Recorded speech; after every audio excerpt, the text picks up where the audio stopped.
It's Metal Month at Toontrack.com. We've covered a ton of ground so far. If you missed it, the links to the last 3 weeks worth of Metal Month videos are down below. Never mind the past 2 years worth of Metal Month links down below. So what are we going to do today? If you look in EZDrummer, just pop over to the Grooves tab, click on that Grooves tab, and look in the upper left, this little Tap2Find button. Does it look a little rusty? Maybe there's a little dust on it. Maybe you haven't clicked on it in a long time. Maybe you never clicked on it. Today, we're going to check out Tap2Find. We're just going to spend a couple minutes making sure we know exactly what it does, maybe discuss a hair of rhythmic music theory just to make sure everyone can follow along. And then we're going to flip the coin and make it work for us when looking for metal beats. I'm Sean from Shootie School. Check out ShootieSchool.com for complete courses and hundreds of free videos just like this one. Let's get started. What the heck is Tap2Find? Hop on the Grooves tab. First observation right here, let me make some more real estate. First observation is in this big panel or pane, Tap2Find button, it's right next to all the filters. Tap2Find is simply another filter. It's just quite advanced. But filters in general, they help you sort your MIDI collection over here into the search results area. So if I want metal beats, I'll go to the genre column. Now select metal, and now I supposedly have just metal beats down here. I'm writing in 4/4. I want to open hi-hat, and let's just see what we got. A cool triplet double bass groove. So that's straightforward. You select filters, you change your search results area down here, depending on the criteria. You select it up here. Cool. So Tap2Find, it's another filter, question mark? Yeah. Just another filter. Let's click it. I'm hearing a metronome. What does it want me to work for it? What's going on? Let me click on something here. All right, I hit a kick drum. I happen to hit it on the downbeat. And now a little dot filled up in the grid. So I hear that kick drum, right? Let's click around. Let's keep clicking. I want open hi-hats, I'll select open.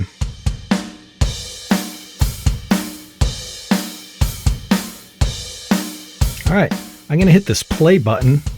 It's already activated, so hitting it will stop it from playing.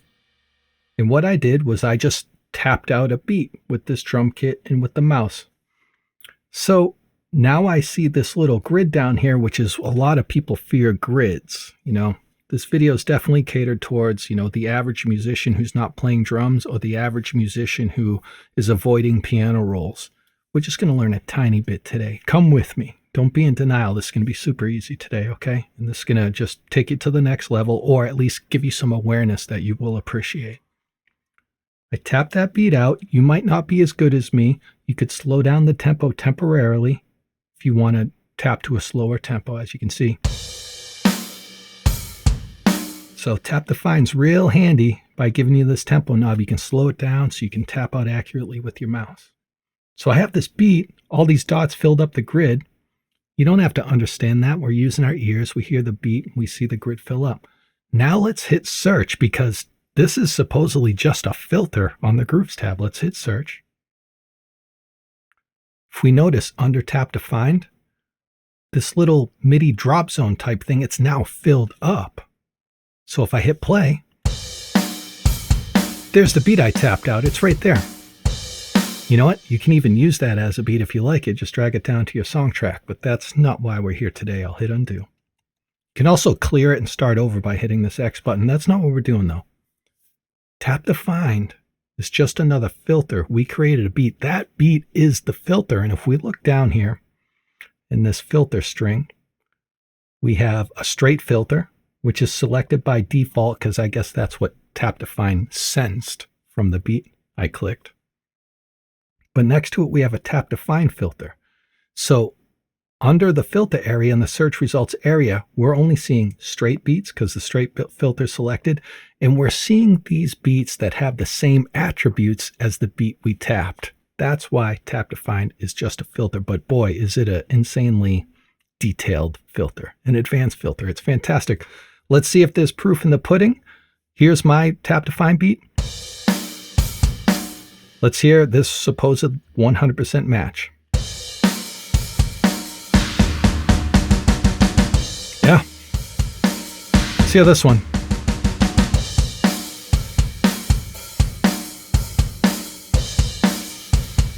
Now that one's not exact, yet it turns back 100% results. That's just because there's more kick drums in this, but of all the extra kick drums that are in this, these kick drums are still there that I programmed. So it's not going to give you perfect results back, but you know, if we wanted perfect results, I mean, I guess we would just create it all in the grid editor, but that's how it works. It's just another filter, and boy, is it accurate. So how do we really understand how to use this? There's a grid here, ooey. Let's figure it out. The majority of people that I have correspondence with, whether it's my private lesson students, whether it's the everyday, all day correspondence I get from my YouTube channel or from my support groups, the majority don't understand the basics of rhythmic music theory and how it applies to the simplest of drum beats. Stay tuned. Don't be scared. It could not be more simpler than this. Let's get back over to Tap2Find. And I'm going to clear all. And typically when you open Tap2Find, you only see the kick and the snare because that's all you really need. You're just trying to give the Grooves tab a taste of what you need, a foundation of what you need. Though, you know, it's important to have power hand elements, but I'm just going to get rid of everything but the kick and snare. So this is Tap2Find by default. And I want to connect with you on a bare bones foundational basis to make sure we're all on the same page. When you and I listen to music, or when we play music, we're probably tapping our foot or we're bobbing our head. And there's a really good chance you're at the level to where you know to count to 4 over and over again in popular music. 1, 2, 3, 4, 1, 2, 3, 4. And it endlessly counts to 4 until the song ends, right? That's the time signature of 4/4.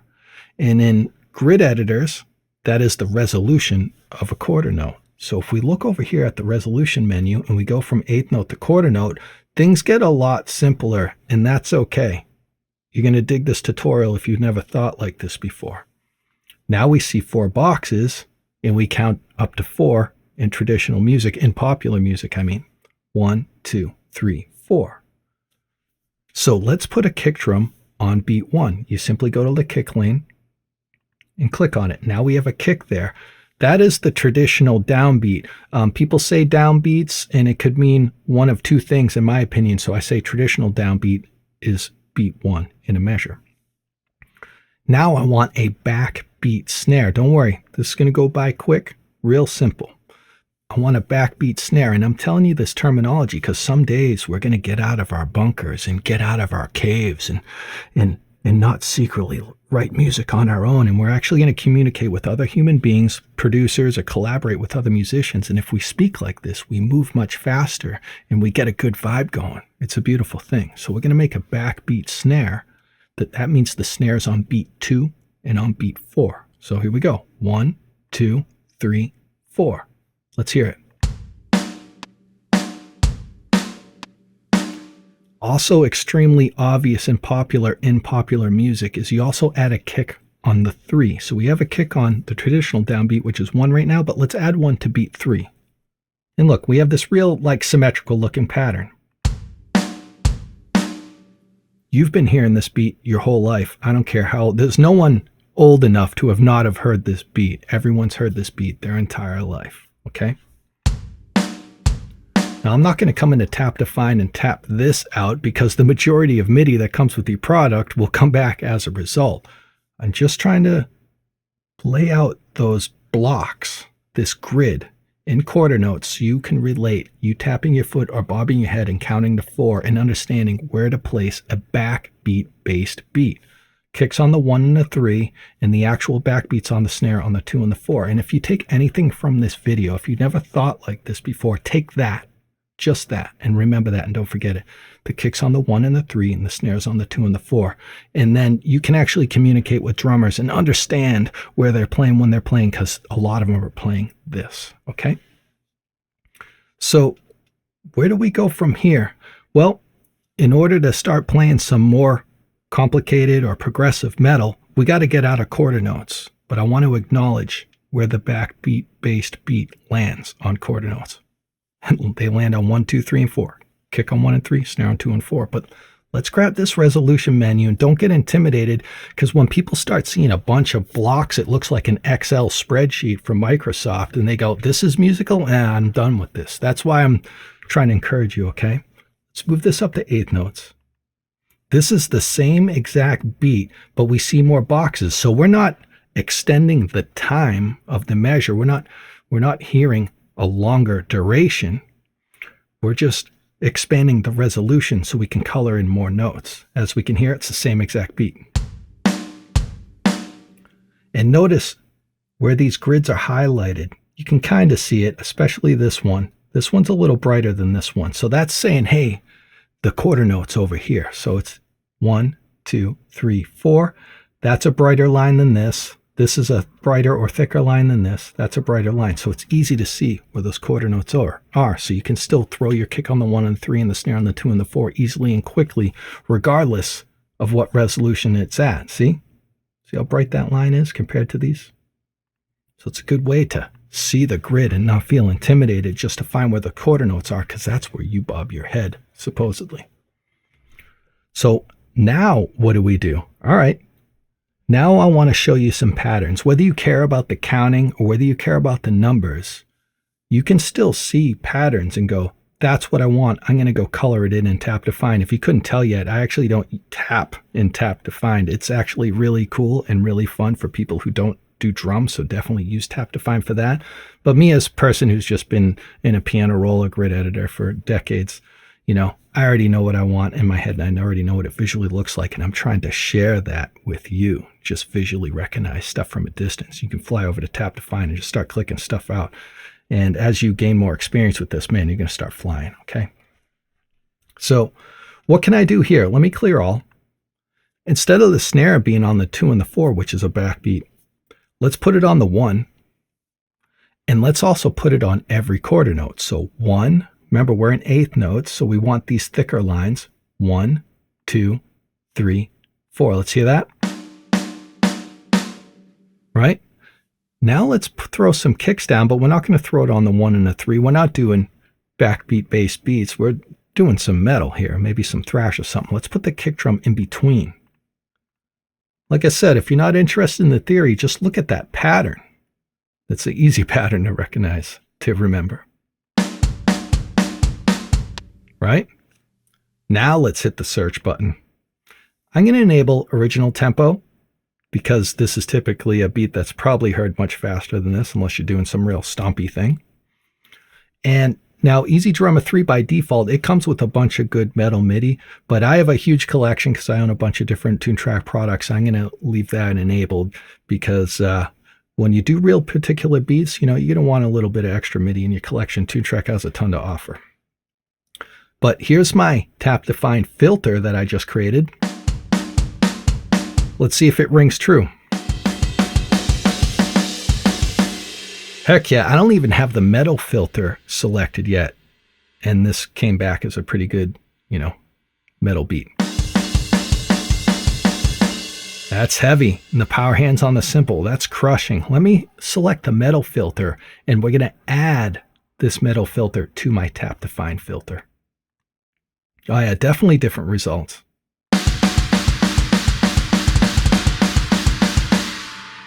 Now, I could have gone to the Grooves tab, and I could have selected double time and metal, and I would have found this beat eventually, but it might have taken me a long time to get to it, and I might have found a different beat and settled on a less than beat, as opposed to getting exactly what I wanted. Do you see where I'm coming from with this Tap2Find thing? So the point of this tutorial is to work faster and get better results. Find the exact beat you're looking for, not settle for less. And Tap2Find helps you with that. But I perceive time in a different way. You know how people say time is money, and I agree. Time is the most valuable asset since we're not all immortal, people. So time is important, but I perceive time in this manner a little bit differently as well. Because when I'm in a creative session, I've sat down to write music, I have a vibe, and I have momentum. And if I get hung up on something because I'm not working fast enough, and I'll lose that vibe and I'll lose that momentum. So being speedy, knowing your software this well, being speedy, I keep up with my vibe and my momentum, and I can just go as long as the session is. Now, if I get stuck on something, I lose my vibe and my momentum. It doesn't matter if I have another 6 hours in front of me. Like, the session already ended when my vibe ended and my momentum ended. So just want to encourage you on why you want to learn details of software like this. And I was really feeling passionate about teaching the quarter note resolution grid and where a backbeat falls on it, seeing what that pattern looks like, and then knowing at that as a foundation, you just start manipulating those patterns. And we're going to continue to do that a few more times. I'm just going to do them real quick, but I just wanted to make sure you know what I think is important about this tutorial. And I hope it helps you out in your musical endeavors. You know, consider remembering what I taught in this tutorial, and your communication skills and your vibe and your momentum, because your speed's picking up. I mean, it all endure. It'll all be a beautiful thing. But let's just look at the patterns of a couple more metal beats. So if you're not into all this theory stuff, you can at least see some cool patterns that you can tap in and really find some killer metal beats. Let's go back to Tap2Find. I'm going to clear it from here so it's empty when I start. And we just did this pattern, if you remember. Just do the opposite. Lead with the kick. The traditional downbeat will feel stronger with this type of beat. I'm going to select the middle filter. It's more a foundation of punk, maybe really old Slayer. You know, they picked up after punk. I mean, it's endless, and my references are old, but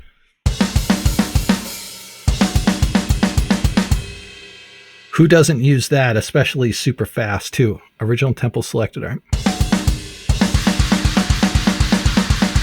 It's a beautiful thing. All we did was reverse that pattern. Before we had the snare on the traditional downbeat, now we have the kick. So two totally different feels. It seems really similar, especially if you look at the pattern, but if you're playing your instrument over that, it's totally different feel, right?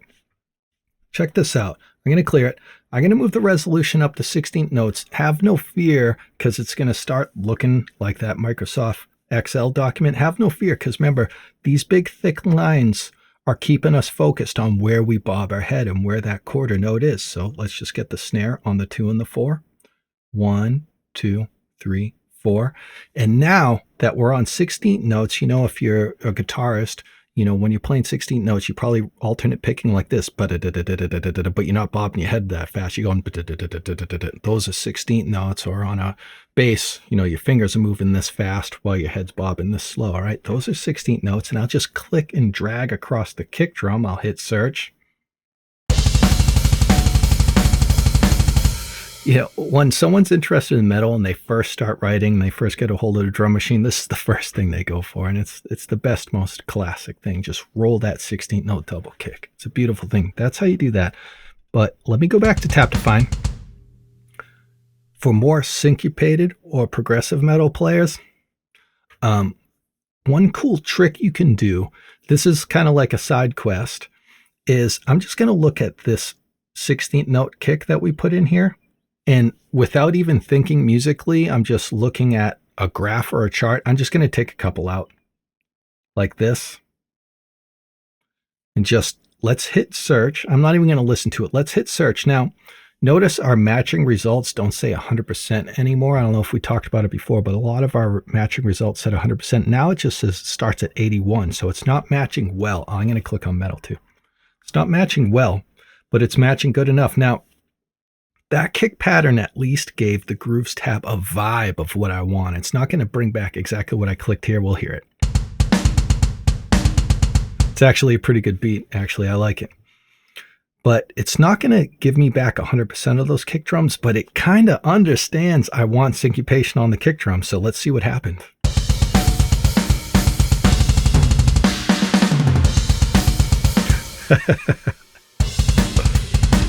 Oh, yeah.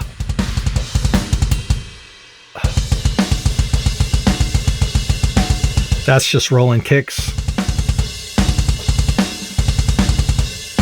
Ah, that is so cool. I think, you know, I'm glad I came up with that real quick because that might be the coolest thing. Like, I can't wait to grab my guitar and just mess with all those different kick drum ideas that I didn't have to program out.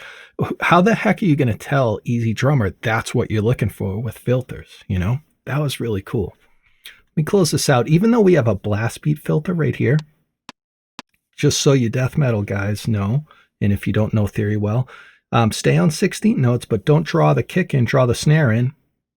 Now, EZDrummer could consider this as maybe you want a snare roll or something like that. So do make sure you select the metal filter when you do this so it understands to give you blast beat based beats back. This one's a full song. I'm going to skip that one. The older Toontrack products came with full songs as MIDI files.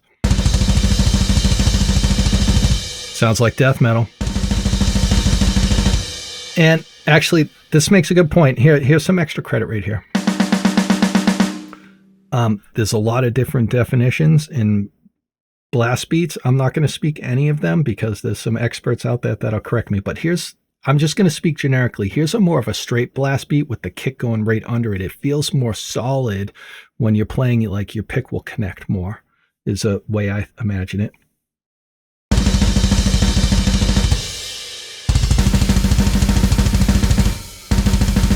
Those last two did represent what I programmed, but check this out. Let me go back in here. Let me clear my kick drum. Let me bring this up to 32nd notes.